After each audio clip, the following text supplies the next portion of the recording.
we could be on a big fat bubble, and if that bubble crashes, it's a problem. The word bubble, remember the word bubble, you heard it here first. I mean, I don't want to sound rude, but I hope if it explodes, it's going to be now rather than 2 months into another administration. Because honestly, you got yourself problems. The word bubble, remember the word bubble, you heard it here first. Love him or hate him, there's one thing nobody can deny. Donald Trump knows a lot about the U.S. economy. He's part of the 1% running this country and has built a multi-billion-dollar fortune. So, is the Republican frontrunner full of hot air again? Or is this a slip of the tongue from somebody who knows more than he's willing to share with the rest of us? The answer to this question will shock even hardcore liberals. My name is Charles Hayek, and I'm a retired economics professor. Most of my life, I've studied macroeconomics and the cycles of boom and bust in the global economy. What I can promise you right now is if you give me just 10 minutes of your time, you will understand more about our economy than many Harvard graduates. In my research, I have uncovered a strange pattern that has been going on for the past 20 years. A bizarre economic cycle intimately linked to every U.S. election since then. Right now, I will show you the hard facts that led me to this conclusion in plain and simple English, so that by the end of this video, you can make your own choice and be better prepared for what's to come. But to understand how this bizarre pattern works, we need to take a short look back at 1999. When the ball drops on the year 2000, it will be a momentous event for the world and for the U.S. economy, which is closing in on its longest expansion ever. The decade has been marked by strong growth, the lowest unemployment in a generation, and yet remarkably little inflation. It seemed like a totally different America than the one we are living in today. The stock market was booming thanks to the internet companies, affectionately called the dot-coms. For many Americans, investing in the internet companies seemed like the quickest way to become rich. More and more people put their savings into the stock market, driving it higher and higher. They gambled their money on the hope that they could sell those stocks for 2 to 3 times their value. And everybody was praising the Clinton administration for creating the biggest economic growth in U.S. history. For a time, it worked. To many, it seemed like the party would never end. Even the chairman of the Federal Reserve, Alan Greenspan, said, "Technology is creating a new economy, one where the old rules no longer applied." The Fed was so confident that in February 2000, it began raising the interest rates to their highest level since 1995. At the same time, bad economic data started to come in. The previous holiday season that was supposed to bring big profits to internet-based companies was a major disappointment. And it was not just online shopping. Ordinary Americans bought less, and consumption was dropping. While the nation was preparing for the next election, the house of cards built around the stock market started to collapse. On the 12th of April, 2000, the NASDAQ dropped by 386 points. It was the largest drop ever recorded, and by the end of the next week, Wall Street had lost almost a quarter of its value. The long economic boom of the late 90s became a gigantic bust. Bush was entering office at a time when the NASDAQ had lost 60% of its value, erasing $7 trillion of American wealth. Clinton's economy grew on the back of the dot-com bubble, and now everybody was looking to Bush to get the economy going again. But before going any further, let's take a short step back and see what we can learn from this. An economic bubble grows around an asset that becomes very attractive to investors. In the 90s, this asset was the internet company stock. Greed attracts more and more people who gamble their money, hoping that prices will go up and they will sell for a profit later. When people are blinded by the bubble, they think that growth will never end. This delusion is fueled by the media, economic experts, and even the Fed. At this point, something very interesting happened. As the economy showed signs of slowing down, the Fed raised the interest rate. And, curiously, some months before the next U.S. election, the bubble bursts, creating massive economic pain. We now have a theory that we can put to the test. A bubble emerges and grows on low interest rates. Investors and speculators are down in, as the experts say, Everything is fine and growth will continue. The Fed raises interest rates in a time where the economy begins to slow down. And that specific time is right before the next presidential election. The bubble bursts, and the next president has to deal with the aftermath. If this sounds crazy to you right now, let's put the theory to the test. I do believe in the American dream. I believe there is such a thing as the American dream. Owning a home is a part of that dream. It just is. Right here in America, if you own your own home, you're realizing the American dream. The asset this time was houses. The Federal Reserve had cut interest rates from 6% in 2001 to 1% in 2003. Rock-bottom interest rates created a huge demand for mortgages, as they were cheaper to pay off. Everybody wanted a house, and that pushed prices up. You could get rich just by becoming a homeowner, as the price kept going up. Soon, even people who could not afford to make a down payment or could not provide proof of a steady income and collateral were given loans to purchase new homes. If these people defaulted on their payments, the bankers didn't care. They would be left with a house, an asset that was rising in price. These no down payment, no collateral mortgage loans, called subprime mortgages, were given to millions of low-income families. And one of the barriers to homeownership is the inability to make a down payment. And if one of the goals is to increase homeownership, it makes sense to help people pay that down payment. Now, the bankers had a brilliant idea. Bundle up the normal mortgages with the subprime ones and sell them to other banks, pension funds, hedge funds, and sovereign funds. Mortgage payments generated huge profits, and demand was high for this new type of speculative contract, now called collateralized debt obligations, or CDOs. This created the housing bubble. Ben, there's been a lot of talk about a housing bubble, particularly, from the Fed, from all sorts of different places. Can you give us your view as to whether or not there is a housing bubble out there? Well, unquestionably, housing prices are up quite a bit. I think it's important to note that fundamentals are also very strong. We've got a growing economy, jobs, incomes. We've got very low mortgage rates. The experts appeared all over mainstream news, assuring everyone that housing was not a bubble. Wealth has risen dramatically. The United States economy has never been in better shape. There is no tax increase coming in the next couple of years. Monetary policy is spectacular. The Federal Reserve now started to increase interest rates.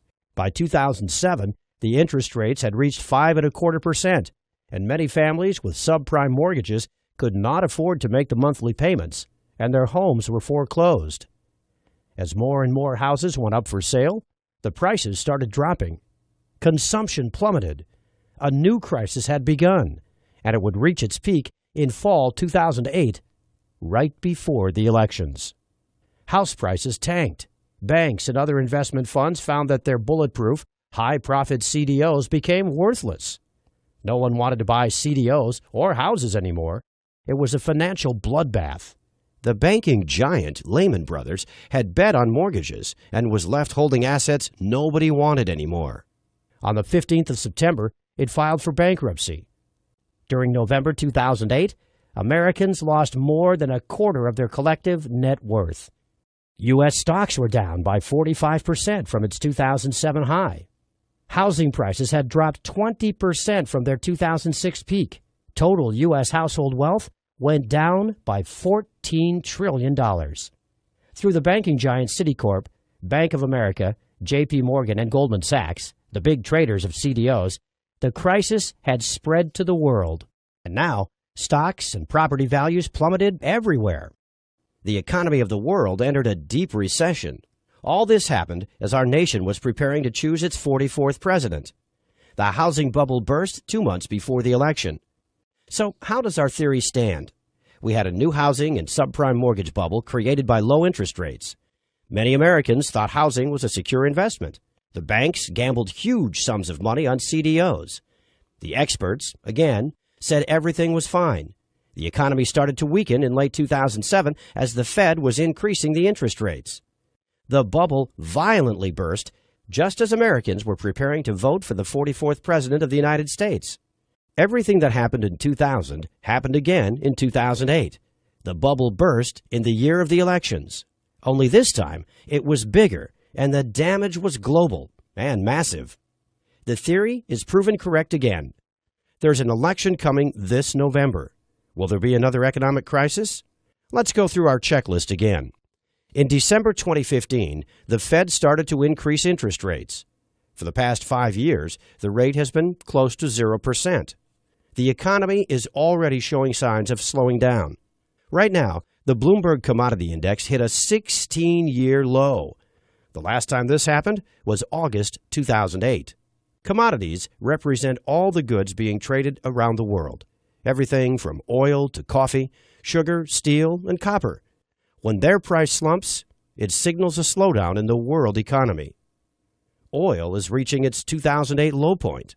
The last time the price of oil was this low, the global financial system was melting down. And this time, it will hit the U.S. economy much harder because of the shale miracle. CNBC's Jim Cramer is warning that many U.S. oil companies will become bankrupt if the price of oil remains this low. The price of copper, too, has plunged all the way down to $2. The last time it was this low was just before the stock market crash of 2008.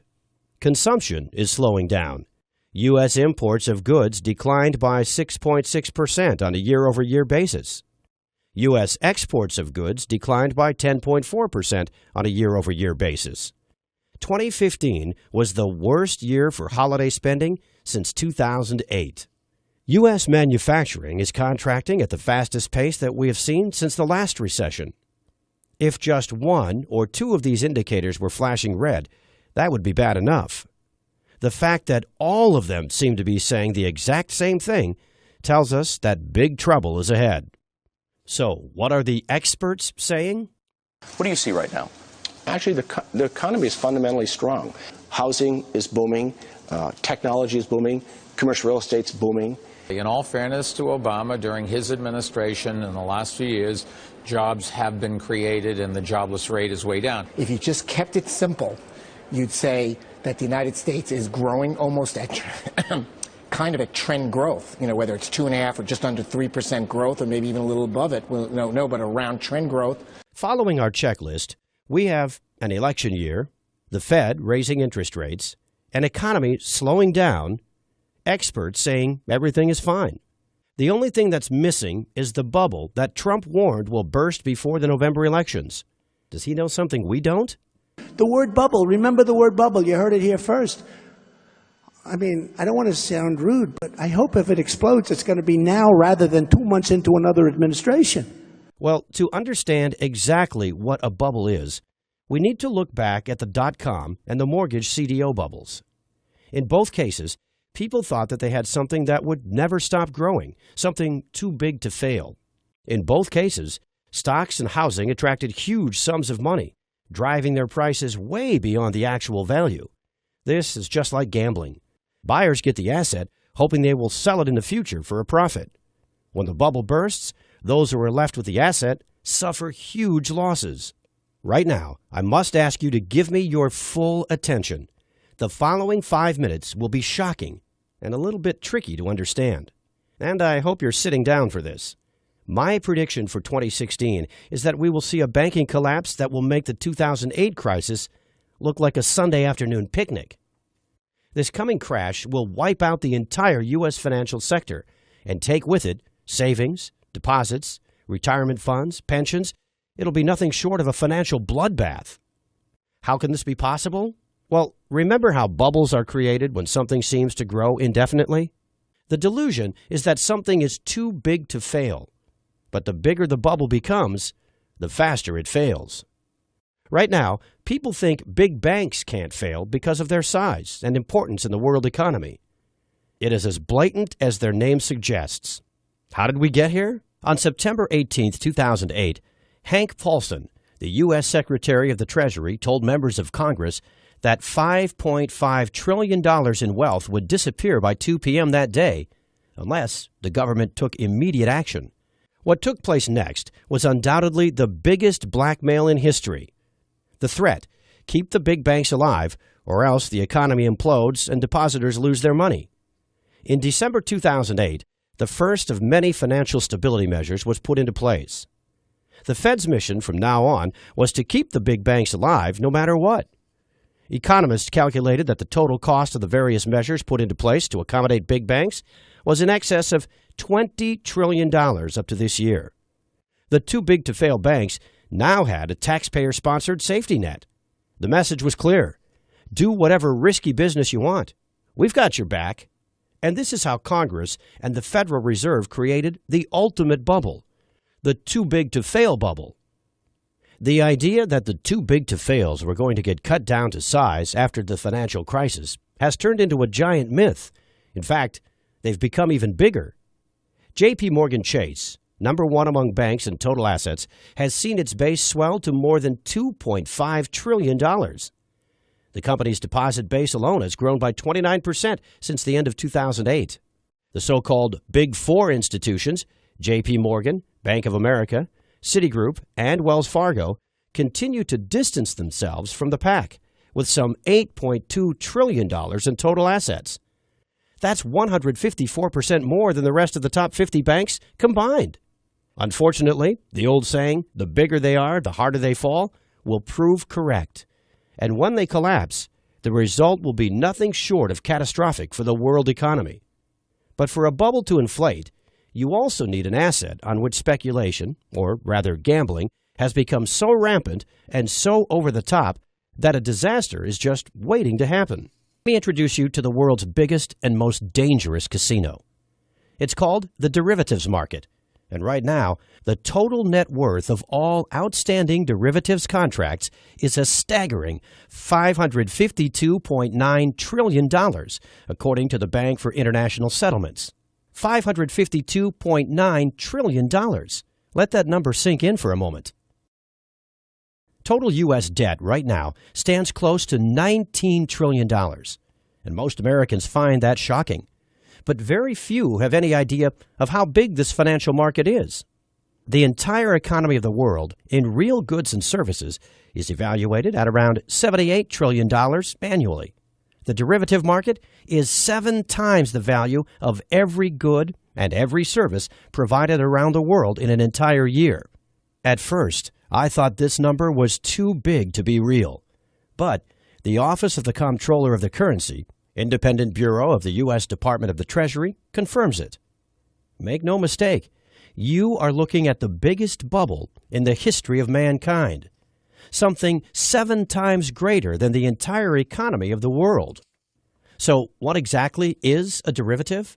A derivative is a speculative contract, a bet placed on stocks, mortgages, interest rates, the price of commodities like gold, silver, coffee, oil, or the possibility of a company or even a nation to default. Basically, right now, there is nothing of economic worth that does not have some sort of derivative attached to it. All derivatives are bets. This is not a metaphor, an analogy, or a generalization. The players on the derivative market gamble trillions on the future price of the asset to which the derivative is attached. These are the speculative contracts that will eventually pop the current gigantic bubble. Warren Buffett once referred to derivatives as financial weapons of mass destruction, and he was proven right. The CDOs that led to the crash of 2008 were derivatives, as they drew their value from interest payments on mortgages and housing prices. They were traded on this market just like all the other derivatives, and they were just a tiny part of the market. In 2008, there were about $500 billion worth of CDOs. That was only a very tiny fraction of the derivatives market, yet it was enough to almost collapse the economy of the world. Remember how I said that this is the world's largest casino? In a nutshell, the derivatives market, or more correctly put, the derivatives casino, is where big banks and other financial institutions place their bets on every aspect of the world economy. Yet with these bets, everybody loses. So how did this bubble inflate to more than $550 trillion? Say Jack controls the derivative department of one of the too-big-to-fail banks. He knows that the riskier the bet, the higher the profit he gets, and the bigger his bonus. And he thinks, just like everyone else, that if he loses, the Federal Reserve will bail him out just like in 2008. What do you think Jack would do? How much do you think Jack would bet on derivatives? Well, the Office of the Comptroller of the Currency has the exact numbers. Citigroup, total assets more than $1.8 trillion. Total exposure to derivatives, more than $53 trillion. JP Morgan Chase, total assets about $2.4 trillion. Total exposure to derivatives, more than $51 trillion. Goldman Sachs, total assets less than $1 trillion. Total exposure to derivatives, more than $51 trillion. Bank of America, total assets a little bit more than $2.1 trillion. Total exposure to derivatives, more than $45 trillion. Morgan Stanley, total assets less than $1 trillion. Total exposure to derivatives, more than $31 trillion. Overall, the biggest U.S. banks collectively have more than $247 trillion of exposure to derivatives contracts. This is an amount of money that is more than 13 times the size of the U.S. national debt. And it's a ticking time bomb that could set off financial Armageddon at any moment. This is gambling on the future of the world economy on an unprecedented scale. And just like every other bubble before it, the too-big-to-fail derivatives bubble will burst. The bubble to end all bubbles because of its sheer size. It's inflated to a size far greater than the dot-com bubble and the mortgage CDO bubble combined. This is the final piece of the puzzle. The Fed interest rate hike, the experts claiming everything is okay, the real economy slowing down, and the bubble that is inflated to an unsustainable size. If history repeats itself, 2016 will be the year big banks come crashing down, and the Fed and our government are totally powerless to stop them. Their safety net is made out of straws. It took extraordinary efforts to prop up the big banks in 2008. During Obama's presidency, the U.S. debt doubled, reaching almost $19 trillion. Yet the economy grew at a modest pace of 2% per year. Compare that to the doubling of the derivatives market, and you begin to realize the level of economic pain we are about to feel. This will make the Great Depression of the 30s and the Great Recession of 2008 feel like a picnic. So what would a crash look like? You need only to picture what happened in Greece to get an idea. The first thing that happened is that all the banks closed. The only way people could get their money out was with ATM withdrawals. And they were limited to 60 euros a day. That's about $63. Ask yourself this. If the banks close in the U.S., could you live with $63 per day? Immediately, huge lines formed in front of ATMs. People waited in the scorching heat for hours to get a tiny fraction of their savings and deposits out. 17% of the Greek population is currently unable to meet their daily needs for food. Approximately 30% are living below the poverty line. The official unemployment rate is 27%, 52% of under 25s. In Athens, Greece's capital, one of these is 53-year-old Athenian Vasilis Dimopoulos, who used to earn up to 3,000 euros per month until his employer folded in 2008. I sold my home in 2007, though the small profit I made is now gone. I was on the streets for 6 months, he said. Now, Dimopoulos lives in a Red Cross hostel selling Athens street paper, Shadia. Dionysia Michalidou, retiree. I have no insurance. I have no pension. I have nothing. Since the crisis, suicides have increased by roughly 50%. Emmy Christoulis, daughter of suicide victim. If one Greek was to take up a Kalashnikov, I would be the second. I find no other solution than that of a dignified exit before I begin searching through the garbage for my food. I believe that one day, because the younger generation has no future, they will take up arms and hang the traitors of the nation. Keep in mind that Greece received bailouts in 2015, and yet this is the situation there. Who will be able to bail out the world's largest economy? No one. The crisis brought by the collapse of the too-big-to-fail banks will be global, and it will dwarf anything the world has ever seen. Personally, I expect that everything that happened in Greece will happen in the U.S., but on a much greater scale. And the impacts will be far worse. I have studied economics for the past 35 years. I have seen it go through good times, and I have studied the bad ones. I went through the numbers over and over again, thinking this is not real, thinking I had made a mistake somewhere. But many other economic experts say the same thing. The same experts who warned us about the crisis coming in 2008 are all sounding the alarm bells. Peter Schiff, Gerald Celente, Mark Faber, and many others are predicting a disaster for 2016. To be completely honest with you, I'm afraid for my future and the future of my family. I knew I had to do something to prepare for the worst economic crisis in our lifetime. But where to start and what to do? While doing my research for this presentation, I discovered what Americans did during the last 3 financial meltdowns, which strategies worked, and which condemned hundreds of thousands to poverty. If this presentation made any sense to you, if you have begun to understand the economic gun that's pointed at the head of every U.S. citizen, then you need to take the following information very seriously. The first aim of this project was to warn people, just like you, of the imminent danger looming over our country. The second aim of this project is sharing my research on the last 3 financial meltdowns with as many people as possible. Let me tell you right off the bat, there are 2 mistakes 89% of Americans make right now that during the crash will cost them their wealth, their retirement funds, their deposits, and their savings. And there are 2 very simple solutions that require just 5 minutes to put into place in order to avoid financial ruin. But before sharing this with you, I must ask for your help. Here's why. I've gathered all my research on economic collapses that have happened around the world and created a blueprint designed to help Americans to survive and thrive during the coming big bank derivatives. I called my work Surviving the Final Bubble, and I've managed to deliver it to over 1,000 families through the Internet. And I did it without charging them a single cent. Unfortunately, keeping the website up and running and sending the message across is not cheap. I dedicated $10,000 of our savings to do this, and it was all gone by January 3rd. The only reason you are seeing this presentation right now is because I started to give away Surviving the Final Bubble at a cost. I crunched the numbers, and in order to keep this website alive, we need to get back $37 for every copy delivered. It is only through the contributions of other like-minded, responsible Americans that you are seeing this presentation right now.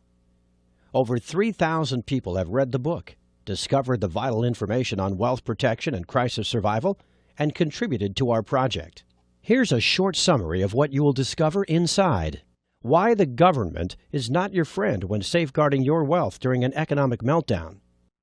Just to give you an example, during the crisis in Cyprus in 2012, deposits were confiscated to prop up the banks.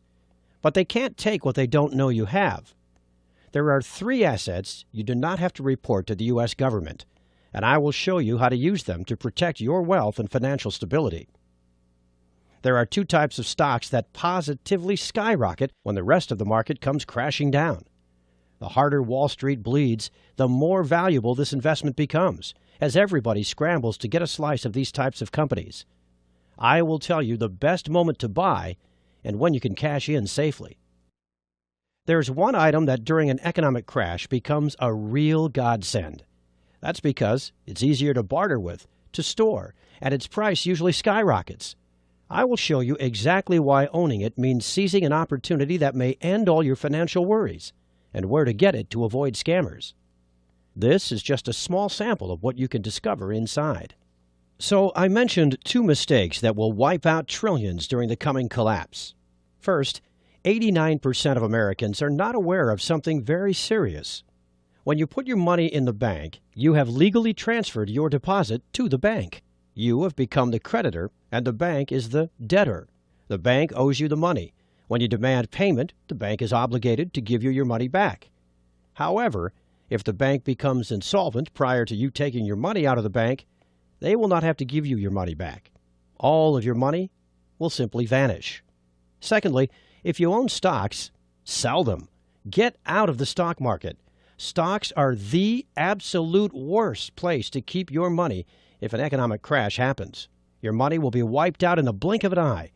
We've seen this happen in 1929, 2000, and 2008. The stock market crash has already started, and it will only accelerate as the election draws near. This information is designed to help you thrive during the big bank derivatives collapse, if it does not spin completely out of control. Up to this point, we have only talked about wealth protection, but it might not be enough. Given the size of the derivatives market and the wild speculation going on, securing wealth and financial stability may be very low on the priority list for any family. Food, water, safety, and keeping illness and criminals away may be a far more pressing concern. Make no mistake, this disaster will be global. There will be no place to run to for safe haven. And that's when, by chance, I met Mark Baker. To some, Mark may seem somewhat eccentric because of his passion and dedication to survival and disaster preparedness. His dedication goes way further than reading books, attending seminars, and learning from the experts. He likes to test everything he's learned in real-life conditions. That's why he went to Greece and to Venezuela during the worst time of the economic disaster that hit both countries. During a 5-month period, he stayed with Greek and Venezuelan families in the most impoverished areas, learning how an economic crisis impacts their daily lives and trying to help them out, all while putting his survival knowledge to the test. And he decided he would live there on a $300 budget for the entire trip. His conclusion? A lot of the information provided by survival gurus out there has nothing to do with real life and can be downright dangerous. A lot of these survival experts with their Amazon bestseller books are sitting behind their computer imagining how an economic collapse will happen and write about unproven, rehashed solutions, strategies that sound good in theory but completely unproven in a collapse. Fortunately, nothing beats hands-on, hard-earned knowledge. His experience in both countries was eye-opening, to say the least. He went through a food shortage, blackouts, riots. He learned how to be safe from criminals when the police simply didn't interfere, and how to barter for supplies. He saw how real families managed to keep their spirits up in even the most desperate times, and how to cope with illness and injury while the hospitals are out of supplies, understaffed, or flooded by wounded from riots. And yes, he went through a lot of hardships, pain, and suffering to discover how to survive and to thrive in the collapse. After telling me about his personal experience, we talked about problems that arise in an economic collapse and how to solve them. Surviving an economic crisis is one thing. Thriving and securing your wealth during it is a totally different game. So, we put our knowledge together and created an economic disaster survival blueprint for our families that would handle both wealth protection and crisis survival. Mark's hard-earned skills will guide you through in what we call the worst-case scenario section. Inside Mark's comprehensive section on economic survival, you will discover how to have consistent, nutritious, and long-lasting food stores in a crisis by storing food and water without alerting anyone. Following these first few crucial steps will guarantee that you and your family won't be left at the mercy of others for the most basic human needs. In Greece, even some middle-class people with respectable jobs wound up digging through trash or stood in lines for hours for humanitarian handouts. You want to do everything in your power to avoid that, and we will show you how. 12 skills vital during the coming collapse. All of these essential skills were selected by Mark based on his experience in Greece. When the services we've come to rely on are no longer available, and when having cash becomes just paper, you want to have something valuable to trade other than your supplies. You will be safer knowing you always have valuable knowledge to offer in exchange for whatever you might need. Unfortunately, because of their stature and frailness, children and senior citizens are the weakest links in disastrous situations like these. But that doesn't have to be the case anymore, because we will show you a couple of essential tips to ensure their safety and well-being at all times. You will discover the secrets on how to build strong links within the community and how to become its leader. There's always safety and conform in numbers, and you will find out how to build a cohesive group and how to manage dangerous situations. This is just a brief glimpse on our comprehensive guide to surviving and thriving during the coming financial meltdown. Here's my promise to you. Should this worst-case scenario happen, if you follow the information inside, you'll never have to beg, borrow, or steal just to feed your family or clothe your children, or to not have to live in unsanitary conditions during any crisis. But that's not all you're getting when you choose to contribute to our project, because you will also receive 2 bonuses that complement surviving the final bubble in every way. The first one is called Survival Mindset. During a crisis, many have lost their lives because they succumbed to emotional stress first. This guide is dedicated to showing you all the secrets to overcoming the powerful emotions that can overcome even the most seasoned survivalist during a disaster. In Chapter 1, you will discover the simple blueprint to coping with the emotional stress that can ruin even the most carefully put-together survival plan. You will learn the simple remedies for the most crippling emotional states: isolation, anxiety and hopelessness, and many others. This knowledge will keep you and every member of your group confident, disciplined, and steadfast, and will maximize your chances of survival. How to keep morale up, and how to maintain a positive attitude. Using this information, you will easily become a true leader of the community. The second focuses on hygiene and sanitary conditions during the shortages that come with any disaster. Secrets to Sanitization After SHTF is designed to show you how to be safe from disease by using survival techniques to dispose of potentially harmful waste and garbage, how to efficiently use limited hygiene supplies to maximize their effectiveness.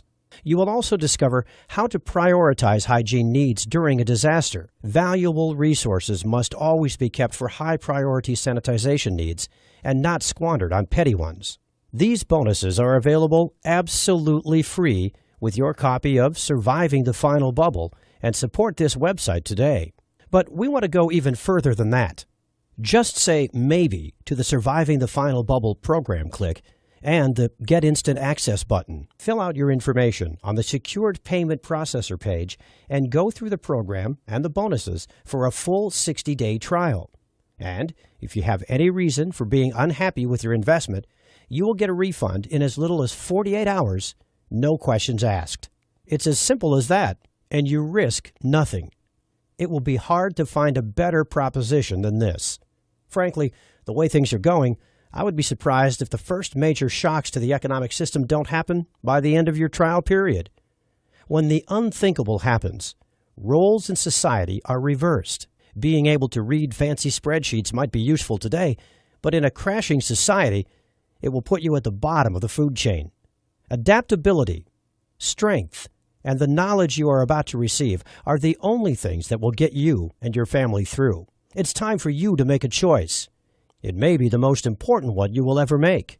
There are 3 possible paths ahead of you. Path 1, you don't do anything. You go on with your daily life and pray for a miracle, or that any of the data presented above is fake or misinterpreted. You can trust Obama, Janet Yellen, Ben Bernanke when they all say everything is fine. But that's exactly what all the talking heads on TV and all the politicians said back in 2008. But this time, you know it's different. The bubble is much, much bigger, and the Fed is out of ammo. They have printed too much money already, and they have kept interest rates low for too long. There is no way out. No one to bail out the too-big-to-fail banks or the government. Over the past 8 years, we have doubled our debt, while the real economy, not Wall Street, hasn't even fully recovered from the last bubble. These are the undeniable facts of our time. I strongly urge you not to remain passive. Remember the suffering of Greece. It will all come to America soon. It will happen right before your eyes. Mark heard firsthand the cries of children, tears of hunger pain streaming down their faces. Don't let the same happen to your family. That is the result of doing nothing, of being unprepared. I hate to ask you this, but would you be able to live with yourself knowing you had one good solution in hand, one click away, completely risk-free? Unfortunately, this is the kind of attitude most of the Americans will cling to. But I get it. Ignorance is bliss. Ignorance is much more comfortable than being a true man and an upstanding American citizen and taking action right now. Path number 2, prepare and learn everything by yourself. Like I said earlier, I've spent countless nights thinking about the best ways to protect my family. But sure, if you really want to, it could be a viable option. But keep this in mind. You've never been through an actual economic collapse. You don't have the skills specifically tailored for this kind of disaster. Should you choose one of these paths, we wish you the best of luck and pray that you too will make it. Path number 3. Get instant access to the Surviving the Final Bubble program now. A risk-free, worry-free program with a treasure trove of knowledge to help you thrive and prosper during the economic collapse. Allow yourself and your family to have the peace of mind that comes when you know you have done everything in your power to keep them safe. You have to realize that the consequences of an economic collapse will not be the same as if there's a terrorist attack, or food crisis, or grid attack. What will be happening in the following months is something that Americans have never experienced before. The closest we've ever come is the Great Depression, and yet, while things were bad, society and the government survived. And with no middle class to fund anything, with no jobs, no economy, and a government that is already tens of trillions of dollars in debt, you and your family will be completely on your own. Unless, that is, you have the ease to take the actionable steps included in the program, in which case you can have an entire proven survival plan in place in less than 14 days from now without spending more than $100 in expenses. You can be one of the smart Americans who understand something amazing when they see it, who goes through the program. Feel your worries and anxiety melt away, all the while contributing to this project and helping many American families, just like yours, survive and thrive during the greatest bubble in the history of mankind. The choice should be obvious, but it's up to you to take the final step. God bless you, and God bless America.